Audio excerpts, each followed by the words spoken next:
Que la paix et la grâce de Dieu soient avec vous. Et je vous salue dans le nom précieux de notre Seigneur Jésus-Christ. Je m'appelle Joël Kanaza. C'est encore un grand plaisir pour nous d'être à votre compagnie et de vous apporter cette parole. Et je crois que cette parole édifiera quelqu'un, donnera la force à quelqu'un, augmentera le courage et la foi de quelqu'un. Parfois, on se pose la question: ma famille m'a vraiment oublié. Pourquoi ma famille m'a vraiment oublié? Pourquoi mon entourage, les gens m'ont oublié? Pourquoi mes collègues m'ont oublié? Pourquoi mes proches m'ont oublié?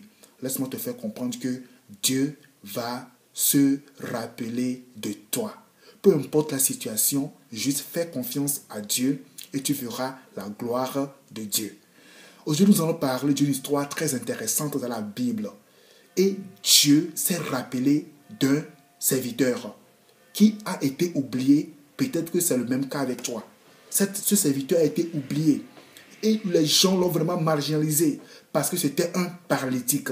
Dans le livre de 2 Samuel 9, nous allons lire le texte 2 Samuel 9, versets 1 à 7. Lisons la lecture. David dit: reste-t-il encore quelqu'un de la maison de Saül pour que je lui fasse du bien, à cause de Jonathan? Verset 2. Il y avait un serviteur de la maison de Saül, nommé Tiba, que l'on fit venir auprès de David. Le roi lui dit: es-tu Tiba? Il répondit: ton serviteur. Le roi dit: n'y a-t-il plus personne de la maison de Saül pour que j'use envers lui de la bonté de Dieu? Et Tiba répondit au roi: il y a encore un fils de Jonathan perclus des pieds. Le verset 4 dit: le roi lui dit: où est-il? Et Tiba répondit au roi: il est dans la maison de Makir, fils d'Amiel, à Lo-Débar. Le verset 5 dit: le roi David l'envoya chercher dans la maison de Makir, fils d'Amiel, à Lo-Débar. Le verset 6 dit: et Mephibosheth, fils de Jonathan, fils de Saül, vint auprès de David, tomba sur sa face et se prosternant. David dit: Mephibosheth. Il répondit: voici ton serviteur. Le verset 7. C'est ça qui est vraiment important, c'est ça qui est vraiment intéressant. David dit: ne crains point, car je veux te faire du bien. À cause de Jonathan, ton père, je te rendrai toutes les terres de Saül, ton père, et tu mangeras toujours à ma table. Quelle belle histoire! Si nous voyons l'histoire de Mephibosheth, nous allons voir clairement que c'est l'enfant de Jonathan. Et Jonathan et David ont eu un contrat d'amitié. Et David a promis à Jonathan qu'il lui fera toujours du bien. Mais arrivé à un moment donné, Jonathan est décédé. Et quand Jonathan est décédé, il avait même un enfant, avant qu'il ne meure. L'enfant s'appelle Mephibosheth. Mais à la naissance de Mephibosheth, il y avait eu un combat. Et la servante qui s'occupait de Mephibosheth voulait s'enfuir avec Mephibosheth. Et il s'est fait que Mephibosheth est tombé. Et du coup, il a perdu ses 2 pieds. Il est devenu automatiquement un paralytique. Et il a été toujours dans la maison de Makir, à Lo-Débar. Il a été oublié. Parce que nous tous, nous savons très bien que si quelqu'un est paralytique, nous avons une mauvaise image, comme cette personne est automatiquement inutile.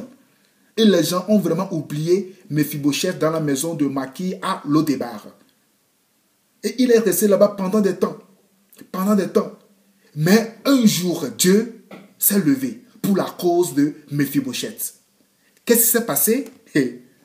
Dieu a mis l'amour dans le cœur de David pour que David puisse faire du bien à un fils de Jonathan. Mais en ce temps, il y avait juste Mephibosheth dans la maison de Jonathan. Et David a envoyé son serviteur Tiba. Il lui a posé la question. Sera qu'il y a encore quelqu'un dans la maison de Jonathan parce que je veux lui faire du bien à cause de Jonathan. Jonathan qui était l'ami de David. David s'est rappelé de son contrat d'amitié qu'il a eu avec Jonathan. Même après sa mort, David a pris la résolution de faire du bien à un fils de Jonathan. Et ce fut le cas où ce fut la grâce de Mephibosheth, un paralytique marginalisé, oublié dans la maison de Maki à Lo-Débar. Laisse-moi te faire comprendre cette nuit. Toi qui me suis, peut-être que ta situation est similaire. Peut-être que tu penses que personne ne se rappelle plus de toi. Peut-être que tu dis, tu es malade. Et les médecins ont dit des choses par rapport à toi. Cela t'a mis dans une situation vraiment troublante. Peut-être que toi, tu es dans un village et tu te dis que personne ne connaît même ce village. Les gens oublient même que ce village existe. Peut-être que toi, tu es une jeune fille. Tu te dis que aucun gars n'arrive à tes pieds pour te dire que tu sais quoi, j'aimerais juste ton amitié. Aucun gars ne te dit peut-être que je veux marcher avec toi. Aucun gars ne te fait même pas la proposition du mariage. Tous ces moments, c'est ton Lo-Débar. Lo-Débar, c'est une période, c'est un temps difficile. C'est un temps où tu rencontres beaucoup de problèmes. C'est un temps où tu te poses beaucoup de questions. Mais la seule réponse qui te vient est, ce qui veut dire que quoi? Il n'y a aucune réponse qui te calme. Les réponses que tu reçois te donnent toujours un cœur fermé, un cœur triste. C'est ton Lo-Débar. Mais laisse-moi te faire comprendre que Mephibosheth a passé par la même chose, la même situation. Un paralytique oublié dans la maison de Maki à Lo-Débar. Mais il s'est fait qu'un jour, Dieu s'est rappelé de Mephibosheth. Dans sa situation, Dieu s'est rappelé de Mephibosheth. C'est pourquoi la Bible nous fait comprendre dans 2 Samuel 9, verset 7 que David lui dit, ne crains point, car je veux te faire du bien à cause de Jonathan ton père. Laisse-moi te faire comprendre que toi aussi qui m'écoutes présentement, Dieu veut te faire du bien parce que tu es enfant de Dieu. Dieu ne peut jamais laisser sa fiancée vivre des situations pénibles. Dieu ne peut laisser jamais sa fiancée vivre des situations où elle n'a pas eu une solution palpable. Parce que depuis que tu as accepté le Seigneur Jésus-Christ dans ta vie, tu deviens automatiquement un enfant de Dieu. Parce que la Bible nous fait comprendre que nous sommes les enfants adoptifs de Dieu, de Jésus-Christ. C'est pourquoi nous pouvons appeler Jésus-Christ que Abba Père. Ce qui veut dire quoi? Papa chéri. Il est en même temps quoi? Notre fiancé. Et nous sommes quoi? Sa fiancée. La fiancée de Jésus-Christ est l'Église. Laisse-moi te faire comprendre que aucun fiancé ne peut jamais oublier sa fiancée dans les situations difficiles. Il lui donnera toujours ce que c'est qu'une issue favorable. Je prophétise sur ta vie. Dieu va se révéler à toi. Dieu va se rappeler à toi, à ton Lo-Débar. Dieu va se rappeler à toi. Ne vois pas les situations. Ne vois pas les montagnes. Ne vois pas ce que tu vis. Ne vois pas la maladie. Ne vois pas ce que la famille te fait. Ne vois pas ce que ton entourage te dit. Dieu va se révéler ou va se rappeler de toi. Dieu va se rappeler de toi à ton Lo-Débar. Ce n'est pas fini. Laisse-moi te faire comprendre qu'il y a encore de l'espoir. Il y a encore de l'espérance. Parce qu'avec Dieu, nous sommes plus que vainqueurs.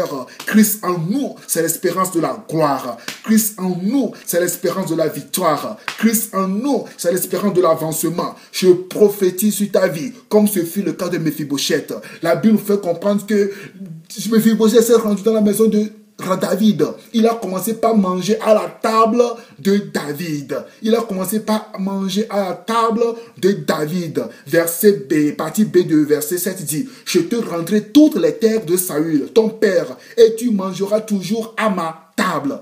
Imaginez un peu, un paralytique marginalisé, oublié dans son coin à Lo-Débar. Il est devenu une personne très vraiment importante dans la maison du roi David. Il a des serviteurs qui sont à son service. Il a des serviteurs qui lui donnent à manger. Il se met sur la table de David. Quel honneur! Je prophétise sur ta vie. Cela aussi sera ton partage.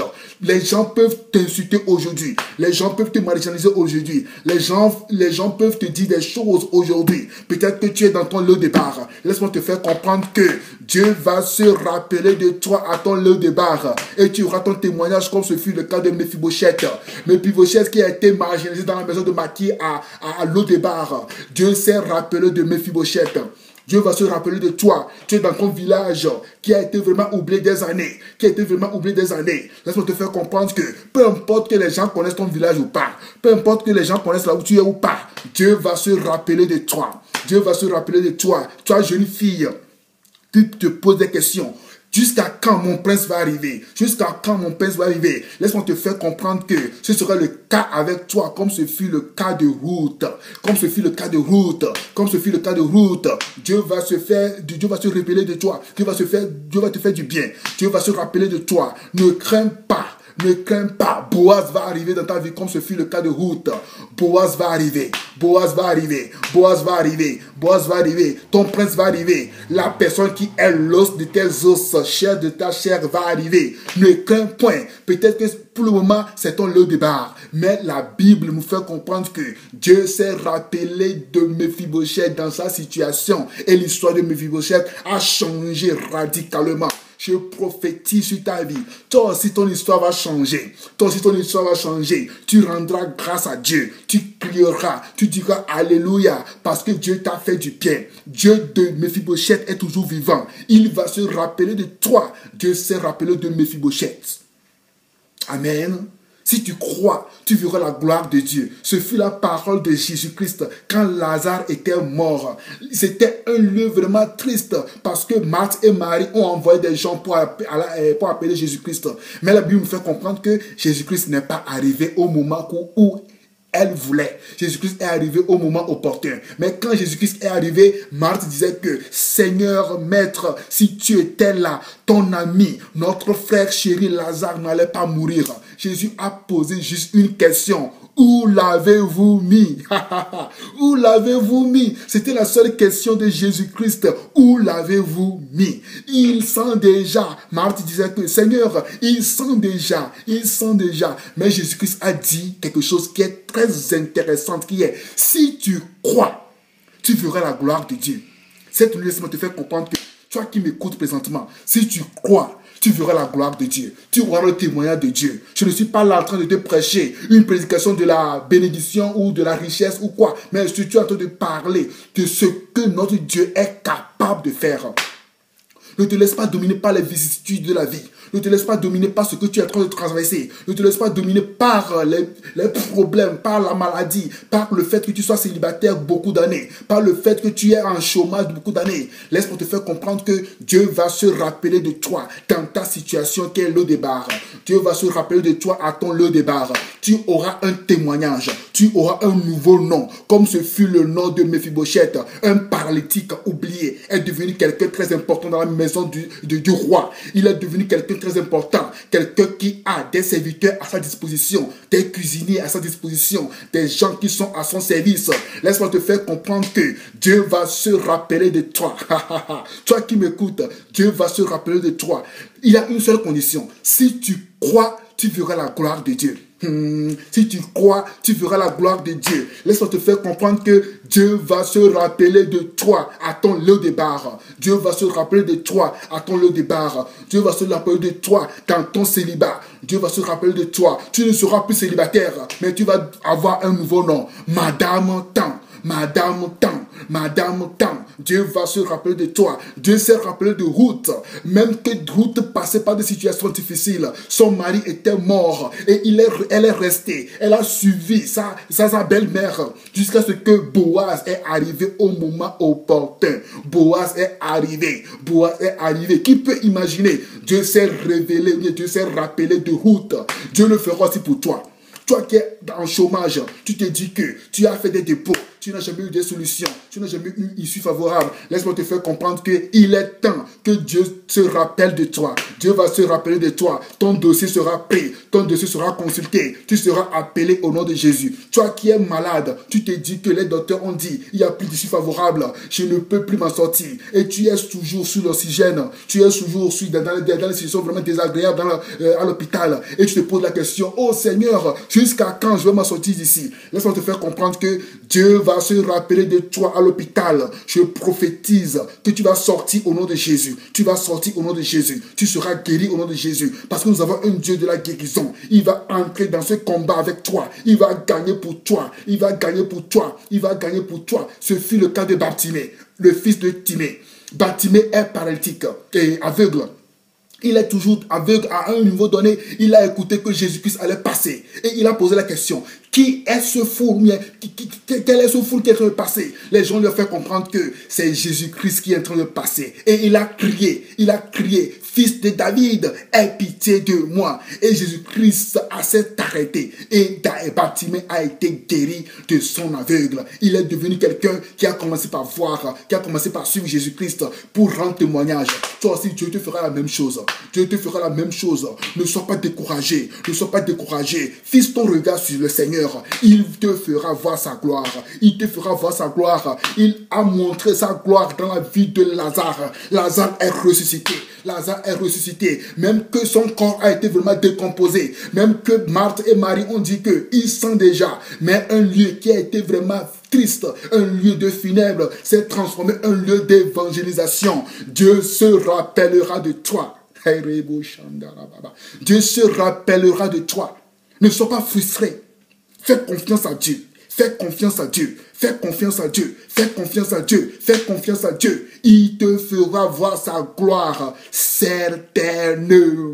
Si tu crois, tu verras la gloire de Dieu. Si tu crois, tu auras le témoignage de Dieu, comme ce fut le cas de Méphibosheth. Dans 2 Samuel 9, versets 1 à 7, cette parole nous donne un encouragement cette nuit, que Dieu peut tout, Dieu peut tout, Dieu peut tout, Dieu peut tout. Il a fait ça à Méphibosheth. Qui peut imaginer un paralytique abandonné, oublié, dans la maison de Maquis, à l'eau départ.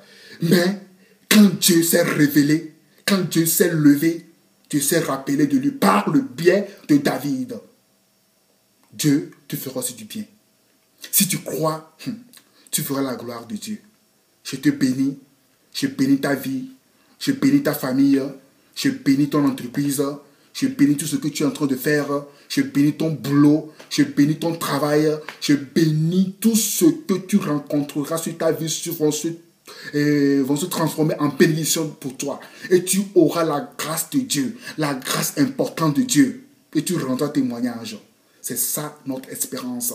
Parce que nous sommes les enfants de Dieu, nous sommes appelés à vivre le surnaturel. Les choses surnaturelles. Ce que les hommes ne peuvent pas expliquer. Ce que les femmes ne peuvent pas expliquer. Ce que la science ne peut pas expliquer. Ce que la médecine ne peut pas expliquer. Ce que les gens qui se croient très intelligents ne peuvent pas expliquer. C'est ce que nous, les enfants de Dieu, nous allons vivre. Parce que nous sommes des enfants qui ont cru en Dieu. Christ en nous, l'espérance de la gloire. Que cette gloire soit avec vous, dans le nom de Jésus-Christ. Que Dieu bénisse ta vie, que Dieu bénisse Israël. On se verra très bientôt pour une nouvelle vidéo. Je vous aime, on est ensemble. Bisous.